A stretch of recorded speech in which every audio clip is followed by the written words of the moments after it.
أنا بطلع لك على شيء كذا مختلف وممكن يسعدك، أتوقع حيسعدك. خلونا نشوف المقطع ذا مع بعض.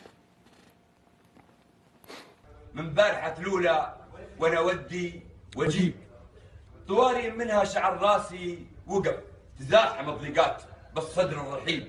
نفتح ملف الهم ونقفل ملف يلا بجاهك من ترد داير نصيب بحماك يلا من مقاشير الصدف نشيب ورموش الليالي ما تشيب ونعف وصدوف الليالي ما تعف. وكم خاب ظن كنت أظنه ما يخيب وكم بارة ورا أصحاب فينا للأسف وكم صالفة بقعة عساها للذهيب. هذا الراحل الله يرحمه مساعد الرشيدي. وأنا أبحث في الحلقة لقيت لك كلام جميل جدا تتكلم عن مساعد، تقول مساعد قلب الصورة الشعرية وحولها من لقطة فوتوغرافية إلى لوحة تشكيلية. قصائد مساعد جياد متوحشة عادرة في مرج فسيح، وأنت واقف على رأس ربوة تطل على هذا المنظر العجيب في حمرة الشفق. كل واحدة من هذه الجياد جميلة بتوحشها وغموضها.